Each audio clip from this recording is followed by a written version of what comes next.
Hello दोस्तों। तो हमने जो है नंबर सिस्टम का 3 पार्ट अपलोड कर दिया था। आज चौथा पार्ट है।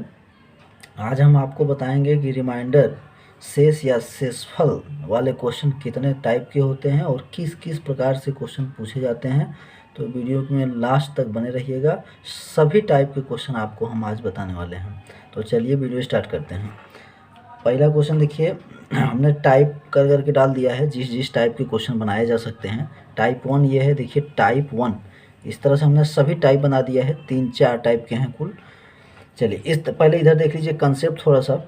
एक्स पर पावर एन माइनस ए पर power N always divisible by X minus A. मतलब कि अगर इस तरह का होगा एक्स पर पावर एन माइनस ए पर पावर एन, तो वो हमेशा एक्स माइनस से डिविजिबल होगा।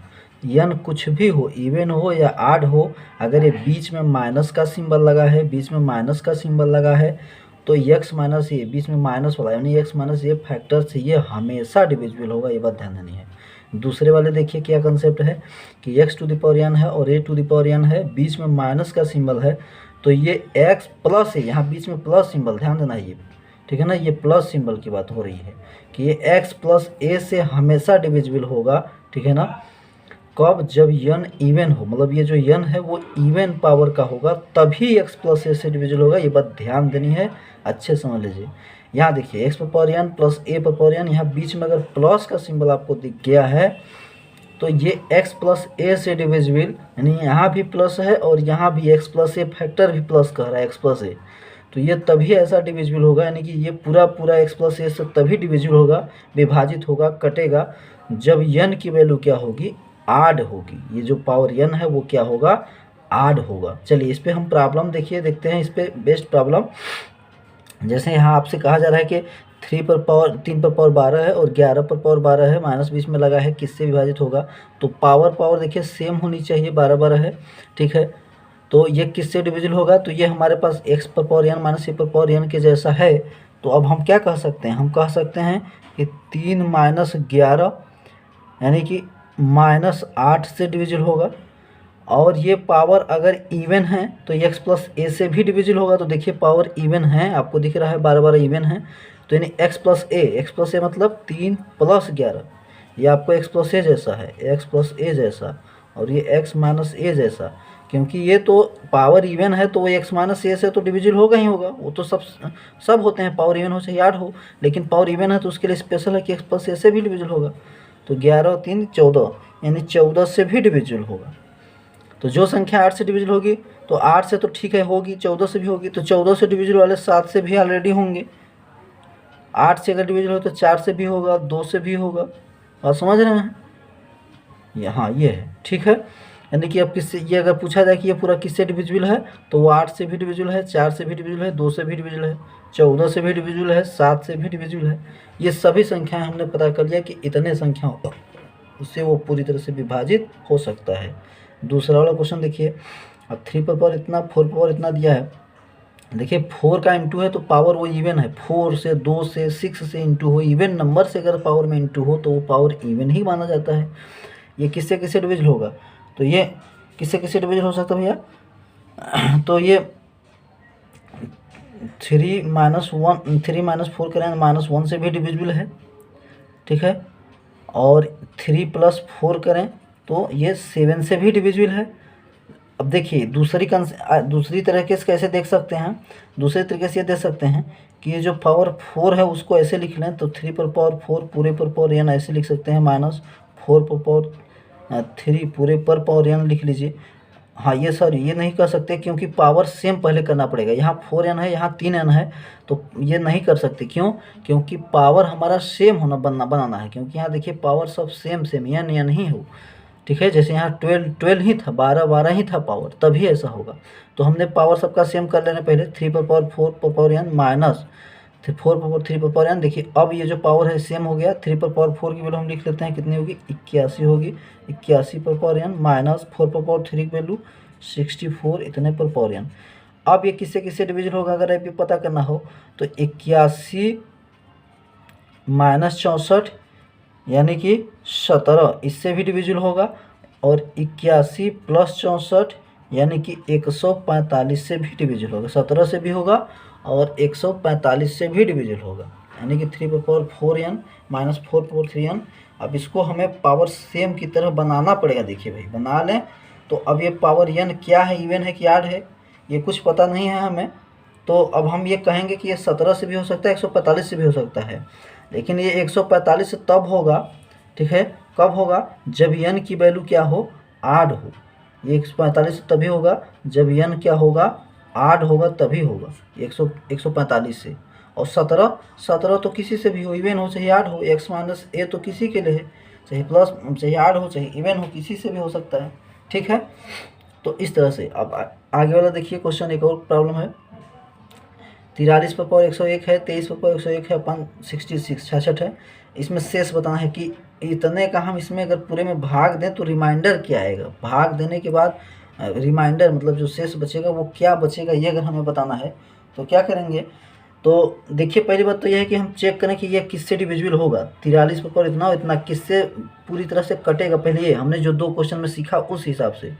तो पावर सेम है, पावर 101 दोनों में सेम है, ठीक। पावर क्या है, ऑड है, बीच में क्या लगा है सिंबल, प्लस का सिंबल लगा है। तो ये इसका मतलब कि x प्लस ए वाले फैक्टर से डिवाइड होगा, क्योंकि ऑड है पावर और बीच में प्लस का भी सिंबल लगा है, ये देखिए। तो ये ऑड वाले से डिविजिबल होगा, यानी कि 43 प्लस 23 इससे डिविजिबल होगा। तो 43-23 जोड़ें तो कितना होगा, 66 होगा।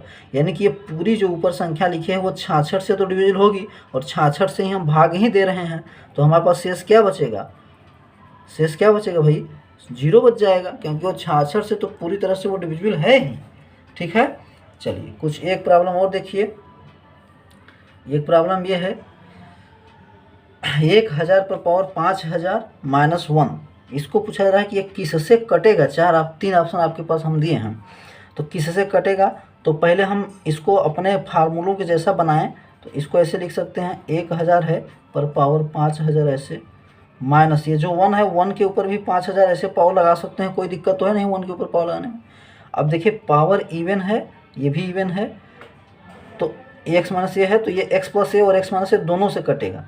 तो पहले हम x माइनस ए करें तो 1000 माइनस 1 करें तो कितना होगा, 999। या तो इससे डिविजिबल होगा या तो x प्लस ए भी कर सकते हैं ना भाई, पावर इवन रहे बीच में माइनस सिंबल रहे तो x प्लस ए भी कर सकते हैं और x माइनस ए भी कर सकते हैं, दोनों कर सकते हैं। तो भी हो जाएगा 1001। तो ये देखिए 999 से ये पूरी तरह से पूरा ये जो पूरा है कटेगा, और या तो 1001 से कटेगा। हमारे ऑप्शन में कोई है, देखिए कोई है नहीं है, ये 3 जीरो है, ध्यान देना है, जीरो केयर करना है, ठीक है ना। हाँ तो किससे कटेगा भाई, किसी से नहीं कटेगा क्या, सॉरी लग रहा है ये ऑप्शन देने में गलत हो गया है, तो इसको 2 जीरो बना लें, ये 2 जीरो, तो ये इससे कटेगा, ठीक है ना। ऑप्शन देने में गलत हो गई है, 2 जीरो, ठीक है। चलिए कुछ और प्रॉब्लम देखते हैं। एक ये प्रॉब्लम है, देखिए 49 पर पावर 156 और माइनस इतना पर पावर इतना एंड इतना, ये 2 ठो बड़े बड़े दिए हुए हैं। अब पूछ रहा है कि कॉमन फैक्टर क्या होगा, उभयनिष्ठ गुणनखंड क्या होगा। 4 ऑप्शन है। कॉमन फैक्टर मतलब ऐसी संख्या जो इसको भी काट दे और इस पूरे ब्रैकेट को भी की जो संख्या है सॉल्व करने पे उसको भी काट दे। कॉमन मतलब दोनों को काट रहा हो। तो चलिए देखिए क्या करते हैं, इसमें हम पहले देख लेंगे। तो ये पूरी संख्या इसके पावर इवन है, पावर पूरा इवन है और पावर सेम है, तो ये एक्स माइनस ए से भी कटेगा और एक्स प्लस ए से भी कटेगा। तो 49 माइनस 13 कर लें, तो 49 माइनस 13 करेंगे तो कितना आएगा, 36 आ जाएगा। 49 प्लस 13 से भी कटेगा, एक्स प्लस ए से भी कटेगा, ठीक है। तो कितना आ जाएगा, ये 62 कटेगा। यानी ये जो ये जो पूरा है ये तो ये 2 संख्याओं से कटेगा। अब इसको चेक करते हैं इसको कि ये पूरा किससे कटेगा। तो ये किससे कटेगा भाई, देखिए बीच में यहाँ प्लस सिंबल है, पावर तो सेम है, पावर 8 भी है, तो 8 से कटेगा यानी कि 37 और प्लस 25 केवल इसी से कटेगा, एक्स प्लस ए से ही कटेगा। तो ये कितना हो गया, इसको करें तो कितना हो जाएगा, ये 62, ये 62 यानी कि ये 62 मतलब ये वाली संख्या 62 से कटेगी और ये पूरी संख्या 36 और 62 दोनों से कटेगी। तो दोनों में कॉमन क्या है, 62 है, ठीक है ना। दोनों में कॉमन क्या है, 62 है, 62 इसमें भी है, 62 इसमें से, मतलब ये भी 62 से कट रहा है और ये भी संख्या 62 से कर रही, तो दोनों में कॉमन क्या है, 62 है, ठीक है। अगला क्वेश्चन देखिए, 49 पर पावर 15 दिया हुआ है और 1 पर पावर 15 दिया है। तो पहले हम इसको अपने फार्मूले के जैसा बना लें। कैसे बना लेंगे, ऐसे 49 पर पावर 15 माइनस 1 पर पावर 15 ऐसे, ठीक है, बना लें। 49 पर पावर भी लगा दें और 1 पर पावर लगा दें। अब देखिए पावर 15 क्या है, आड है। पावर अगर आड आ गया तो ये केवल x माइनस ए से ही कटेगा, x प्लस ए से नहीं कटेगा। तो 49 माइनस 1 यानी कि ये 48 से कटेगा। 48 तो हमारे ऑप्शन में है ही नहीं भाई। तो जो संख्या 40, कोई भी संख्या से अगर 48 से भाग देने पर वो कट रहा है तो 8 से तो कट ही नहीं रहा है। तो आल्सो 8, जो संख्या 48 से कटेगी वो तो 8 से तो कटेगी ही ना भाई। हाँ ठीक है, ये क्लियर हुआ होगा आपको। चलिए अगला क्वेश्चन देखिए, 7 पर पावर 12, 4 पर पावर 12 दिया हुआ है, किससे कटेगा पूछा जा रहा है कि ये किससे कटेगा। तो पावर देखिए इवन है, पावर अगर इवन है मतलब सम संख्या है तो ये x प्लस ए से भी कटेगा, x माइनस ए से भी कटेगा, यानी 3 से भी कटेगा। और 7 प्लस 4 जोड़ दें तो 11 से भी कटेगा और 3 से भी कटेगा। ठीक है, तो 11 से जो 3 से जो संख्या कटेगी वो 11 से भी जो कटेगी, तो दोनों का एलसीएम, अगर कोई संख्या कहा जाए कि एक ऐसी संख्या जो 3 से भी कट रही है 11 से भी कट रही है, तो 3 और 11 दोनों का एलसीएम ले लीजिए। एलसीएम तो कितना होगा 33, तो यानी 33 से कटेगी। ठीक है, ऐसा अगर कोई क्वेश्चन पूछा जाता है कि ये संख्या दो संख्याओं से कट रही है, 3 से कट रही है, 11 से कट रही है, वो किससे और कटेगी आगे, तो 3 और 11 का जो एलसीएम होगा उससे वो कटेगी पूरी तरह से। ठीक है भैया, चलिए आगे का क्वेश्चन देखिए, दिया है 17 पर पावर 37 माइनस 29 पर 37 अपन 23। कह रहा है कि अगर इतने पूरे को 23 से भाग दें तो शेष क्या बचेगा, रिमाइंडर क्या बचेगा। तो देखिए ये संख्या है, इसके ऊपर पावर आड है, विषम संख्या है, तो ये सिर्फ x माइनस ए से कटेगा। ठीक है, x जो है x माइनस ए से कटेगा, ठीक है ना। तो सॉरी, ये 17 माइनस 29 करेंगे तो ये माइनस नेगेटिव नंबर आने लगेंगे, तो इसका मतलब कि क्वेश्चन चेंज करना पड़ेगा। तो यहाँ हम प्लस कर लेते हैं, ठीक है ना, प्लस करेंगे तभी ऐसा होगा। तो इसको प्लस कर लेते हैं। चलिए प्लस कर लेंगे तो वो संख्या किससे कटेगी, तब सिर्फ और सिर्फ किससे कटेगी, x प्लस ए से कटेगी। तो 17 और 29 से हो गया, यानी कि 46 से कटेगी। ठीक है, ये 46 से, तब ये 46 से कटेगी। तो ये ऊपर वाली संख्या अगर 46 से कट रही है तो 23 से हमें भाग देना है। तो जो संख्या 23 से कट रही हो, 46 से कट रही हो, 23 से भाग दें तो 23 से तो भी पूरी तरह से कट जाएगी। ठीक है ना, तो शेष क्या हो जाएगा हमारा, 0 हो जाएगा, शेष 0 हो जाएगा। क्योंकि ये पूरी ऊपर की जो संख्या है, ये जो पूरी इतनी बड़ी सी आप संख्या देख रहे हैं, ये पूरा 46 से कट रहा है। तो 23 से भी तो कटेगा, भाग देंगे तो भाई, तो 23 से काटेंगे तो क्या हो जाएगा, 0 आएगा। 46 से भी काटेंगे तो 0 से शेष बचेगा रिमाइंडर, और 23 से भी भाग देंगे तो 0 ही आएगा। ठीक है भाई, समझ पाए होंगे। चलिए ठीक है, नेक्स्ट क्वेश्चन देखते हैं। तो देखिए ये क्वेश्चन है 101 पर पावर 100 है और -1 पर पावर, तो इसको हम क्या करें, अपने फार्मूले जैसा पहले बना लें। तो 101 पर पावर 100 -1 पर पावर 100, ये कर लिया। अभी x प्लस ए से भी डिविजिबल है और x माइनस ए से भी होगी, क्योंकि पावर क्या है, दोनों के इवन है। तो 101 प्लस 1 इससे भी होगी, यानी कि 102, और 101 माइनस 1 इससे भी होगी 100। तो ये ऑप्शन देखिए हमारे पास कोई भी ऑप्शन नहीं है, तो ऑप्शन नन हो जाएगा। ठीक है, मतलब ये संख्या दोनों के ऊपर पावर देखिए इवन है, सम संख्या अगर पावर है और बीच में माइनस सिंबल लगा है, तो x प्लस है और x माइनस है, दोनों से ये डिविजिबल होगी। चलिए